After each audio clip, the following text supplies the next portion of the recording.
ನಮಸ್ಕಾರ ಗೆಳೆಯರೇ. ಭಾರತದ ಇತಿಹಾಸದಲ್ಲೀಗ ಅತ್ಯಂತ ಅಪಾಯಕಾರಿ ಮತ್ತು ವಿನಾಶಕಾರಿ ತಂತ್ರಜ್ಞಾನ ಎಂಟ್ರಿಯಾಗಿದ್ದು, ಇದು ಯುದ್ಧದ ವ್ಯಾಖ್ಯಾನವನ್ನೇ ಬದಲಾಯಿಸಲಿದೆ. ಬ್ರಹ್ಮೋಸ್ನಂತಹ ಮಾರಕ ಕ್ಷಿಪಣಿಗಳನ್ನು ಸಹ ಬೇಟೆಯಾಡಬಲ್ಲ ಈ ಹೊಸ ತಂತ್ರಜ್ಞಾನವು ಶತ್ರುಗಳಿಗೆ ಮಾರಕವಾಗಿದೆ. ಭಾರತೀಯ ವಿಜ್ಞಾನಿಗಳು ಬಾಹ್ಯಾಕಾಶದಲ್ಲಿ ಅಷ್ಟೇ ದಾಳಿ ಮಾಡುವುದಲ್ಲದೆ ಹಾರುವ ಡ್ರೋನ್ ಅನ್ನು ಕ್ಷಣ ಮಾತ್ರದಲ್ಲಿ ಬೂದಿಯಾಗಿ ಪರಿವರ್ತಿಸುವ ಅತ್ಯಂತ ವಿನಾಶಕಾರಿ ಆಯುಧವನ್ನು ಅಭಿವೃದ್ಧಿಪಡಿಸಿದ್ದಾರೆ. ಹೌದು ಗೆಳೆಯರೆ, ಇದು ಕನಸಲ್ಲ, ಬದಲಿಗೆ ಈಗ ಇಡೀ ಪ್ರಪಂಚದ ಮುಂದೆ ಇರುವ ವಾಸ್ತವ. ಮೊದಲ ಬಾರಿಗೆ ಭಾರತವು ಲೇಸರ್ ಡೈರೆಕ್ಟೆಡ್ ಎನರ್ಜಿ ವೆಪನ್ಸ್ನಂತಹ ತಂತ್ರಜ್ಞಾನದಲ್ಲಿ ನಾವು ಇನ್ನು ಮುಂದೆ ಹಿಂದುಳಿದಿಲ್ಲ ಅನ್ನೋದನ್ನು ಜಗತ್ತಿಗೆ ತೋರಿಸಿದೆ. ಇಲ್ಲಿವರೆಗೆ ಭಾರತ ಹೊಂದಿದ ಲೇಸರ್ ಶಸ್ತ್ರಾಸ್ತ್ರಗಳು ಸಣ್ಣ ಮಟ್ಟಕ್ಕೆ ಸೀಮಿತವಾಗಿದ್ದವು ಹಾಗೂ ಸೀಮಿತ ಸ್ಥಳಗಳಲ್ಲಿ ಅಷ್ಟೇ ಬಳಸಲ್ಪಡ್ತಾ ಇದ್ದವು. ಆದರೆ ಈಗ ಭಾರತವು ಜಗತ್ತಿಗೆ ಪ್ರಸ್ತುತಪಡಿಸಿದ ಈ ವ್ಯವಸ್ಥೆಯು ಅದನ್ನು ಅಂತಹ ಅಪಾಯಕಾರಿ ತಂತ್ರಜ್ಞಾನವನ್ನು ನಿರ್ವಹಿಸಬಲ್ಲ ಆಯ್ದ ದೇಶಗಳ ಸಾಲಿನಲ್ಲಿ ಇರಿಸಿದೆ. ಭಾರತವು ಈಗ laser directed energy weapon system ಅನ್ನು ಪರೀಕ್ಷಿಸಿದ್ದು, ಈಗ ಇದರೊಂದಿಗೆ ನಾವು ಯಾವುದೇ ಶತ್ರು ಏರ್ಬೋರ್ನ್ ಆಬ್ಜೆಕ್ಟ್ ಅನ್ನ ಕ್ಷಣ ಮಾತ್ರದಲ್ಲಿ ನಾಶ ಮಾಡುವ ಸಾಮರ್ಥ್ಯ ಹೊಂದಿರುವ ಆ ಆಯ್ದ ರಾಷ್ಟ್ರಗಳ ಗುಂಪಿಗೆ ಸೇರಿದ್ದೇವೆ. ಹಾಗೂ ಗೆಳೆಯರೆ, ಇದೆಲ್ಲವೂ ಸಾಧ್ಯವಾಗಿರೋದು ನಮ್ಮ DRDOದ ಮಹಾನ್ ವಿಜ್ಞಾನಿಗಳ ಕಠಿಣ ಪರಿಶ್ರಮದಿಂದಾಗಿ ಮಾತ್ರ. ಆದ್ದರಿಂದ ಈ ಮಹಾನ್ ಅಸ್ತ್ರದ ಬಗ್ಗೆ ಇನ್ನಷ್ಟು ತಿಳಿದುಕೊಳ್ಳುವ ಮೊದಲು ನೀವು DRDO ಮತ್ತು ಅದರ ವಿಜ್ಞಾನಿಗಳ ಬಗ್ಗೆ ಹೆಮ್ಮೆ ಪಡ್ತಾ ಇದ್ರೆ ವಿಡಿಯೋನ ಲೈಕ್ ಮಾಡುತ್ತಾ ಕಮೆಂಟ್ ಬಾಕ್ಸಲ್ಲಿ ಜೈ ಹಿಂದ್ ಅಂತ ಬರೆಯೋದನ್ನ ಮರೆಯದಿರಿ.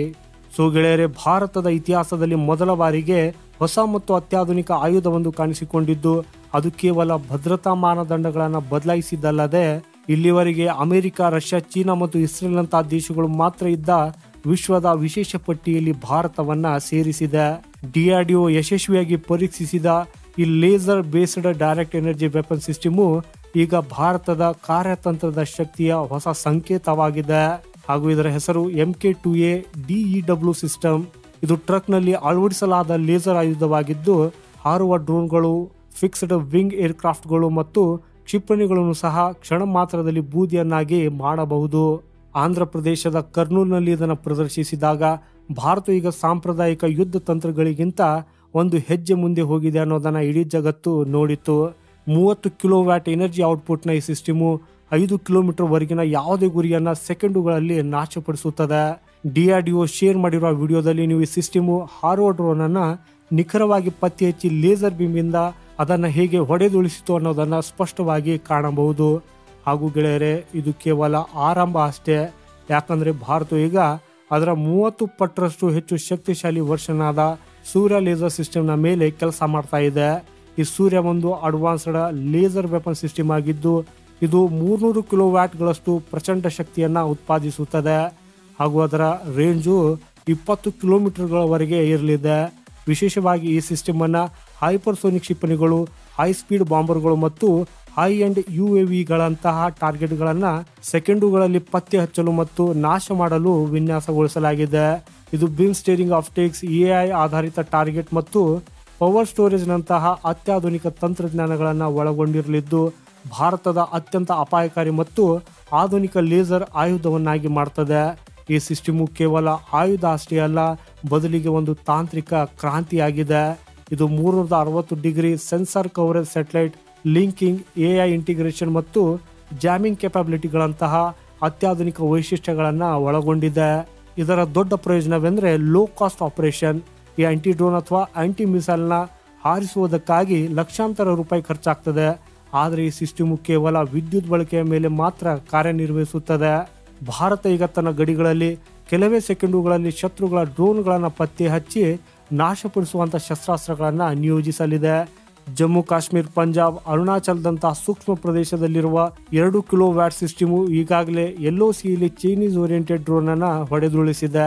ಆದ್ರೆ ಈಗ ಅಭಿವೃದ್ಧಿಪಡಿಸಲಾದ ಈ ಹೊಸ ಸಿಸ್ಟಮು ಅದಕ್ಕಿಂತ 15 ಪಟ್ಟರಷ್ಟು ಹೆಚ್ಚು ಶಕ್ತಿಶಾಲಿಯಾಗಿದ್ದು, ಅದರ ರೇಂಜು 5 ಪಟ್ಟು ಹೆಚ್ಚಾಗಿದೆ. ಹಾಗೂ ಸೂರ್ಯ ಲೇಸರ್ ಸಿಸ್ಟಮ್ ಹೊರಬಂದ್ರೆ ಇದರಿಂದ ಶತ್ರುಗಳ ಅತ್ಯಂತ ವೇಗದ ಬಾಂಬುಗಳು ಮತ್ತು ಹೈಪರ್ಸೋನಿಕ್ ಕ್ಷಿಪಣಿಗಳು ಸಹ ತಪ್ಪಿಸಿಕೊಳ್ಳುವುದಕ್ಕೆ ಸಾಧ್ಯವಾಗುವುದಿಲ್ಲ. ಈ ಲೇಸರ್ ವೆಪನ್ ಸಿಸ್ಟಮು ಹಗಲು ಅಥವಾ ರಾತ್ರಿ, ಮಳೆ ಅಥವಾ ಧೂಳಿನ ಬಿರುಗಾಳಿ ಇರಲಿ, ಯಾವುದೇ ಹವಾಮಾನದಲ್ಲಿ ಶತ್ರುಗಳನ್ನ ನಿಖರವಾಗಿ ಗುರಿಯಾಗಿಸುವ ಸಾಮರ್ಥ್ಯವನ್ನ ಹೊಂದಿದೆ. ಇದರ ತಂತ್ರಜ್ಞಾನವು ತುಂಬಾ ಅಡ್ವಾನ್ಸ್ಡ್ ಆಗಿದ್ದು, ಯಾವುದೇ ರೀತಿಯ ಸವಾಲು ಅಥವಾ ಸನ್ನಿವೇಶವು ಅದರೊಂದಿಗೆ ಸ್ಪರ್ಧಿಸುವುದಕ್ಕೆ ಸಾಧ್ಯವಿಲ್ಲ. ಈ ಸಿಸ್ಟಮು ನಿರಂತರವಾಗಿ ಮೇಲ್ವಿಚಾರಣೆ ಮಾಡ್ತದೆ ಮತ್ತು ಯಾವುದೇ ದಿಕ್ಕಿನಿಂದ ಬರುವ ಯಾವುದೇ ಬೆದರಿಕೆಯನ್ನ ತಕ್ಷಣವೇ ಗುರುತಿಸುತ್ತಾ ಅದನ್ನ ಮಣ್ಣು ಮುಕ್ಕಿಸುತ್ತದೆ. ಏರ್ಬೇಸ್, ನೇವಲ್ ಶಿಪ್ಸ್, ಏರ್ಪೋರ್ಟ್ಸ್ ಮತ್ತು ಬಾರ್ಡರ್ ಔಟ್ ಬಸ್ಟ್ ಅಂತಹ ಎಲ್ಲಾ ಕಾರ್ಯತಂತ್ರದ ಸ್ಥಳಗಳಲ್ಲಿ ಇದರ ನಿಯೋಜನೆಯು ಭಾರತಕ್ಕೆ ಅಭೇದ್ಯ ಭದ್ರತಾ ಕವಚವನ್ನ ಒದಗಿಸುತ್ತದೆ. ಸೊ ಈಗ ಭಾರತದ ಶತ್ರುಗಳಿಗೆ ಅಡಗಿಕೊಳ್ಳುವುದಕ್ಕಾಗಿ ಯಾವುದೇ ಜಾಗವಿಲ್ಲ. ಯಾಕಂದ್ರೆ ಈ ಆಯುಧವು ಎಲ್ಲ ದಿಕ್ಕಿನಿಂದ ಬರುವ ಯಾವುದೇ ಬೆದರಿಕೆ ಇರಲಿ ಅದನ್ನ ತೊಡೆದು ಹಾಕುವುದಕ್ಕಾಗಿ ಪ್ರತಿಕ್ಷಣವೂ ಸಿದ್ಧವಾಗಿದೆ. ಇದು ಸಂಪೂರ್ಣವಾಗಿ ಸ್ವದೇಶಿಯಾಗಿರುವುದರಿಂದ ಭಾರತ ಇದರ ರಫ್ತು ಕೂಡ ಮಾಡಬಹುದು. ಮುಂಬರುವ ದಿನಗಳಲ್ಲಿ ಭಾರತವು ಈ ಟೆಕ್ನಾಲಜಿಯಿಂದ ತನ್ನ ಗಡಿಗಳನ್ನು ಭದ್ರಪಡಿಸಿಕೊಳ್ಳುವುದಲ್ಲದೆ ಇತರ ದೇಶಗಳಿಗೆ ಮಾರಾಟ ಮಾಡುವ ಮೂಲಕ ಟೆಕ್ನಾಲಜಿ ಸೂಪರ್ ಪವರ್ ಆಗಿ ಹೊರಹೊಮ್ಮಲಿದೆ. ಗೆಳೆಯರೇ, ಇದು ಅಷ್ಟು ಸಾಮಾನ್ಯ ಸಿಸ್ಟಮ್ ಅಲ್ಲ, ಬದಲಿಗೆ ಇದು ಭಾರತದ ಹೊಸ ಮಹಾಶಕ್ತಿಯ ಸಂಕೇತವಾಗಿದೆ. ಈ ಮಾಹಿತಿ ಇಷ್ಟವಾದರೆ ಈ ವಿಡಿಯೋನ ಲೈಕ್ ಮಾಡುತ್ತಾ ಚಾನೆಲ್ ಸಬ್ಸ್ಕ್ರೈಬ್ ಮಾಡುವುದನ್ನ ಮರೆಯದಿರಿ. ವಂದೇ ಮಾತರಂ, ಭಾರತ್ ಮಾತಾ ಕಿ ಜೈ.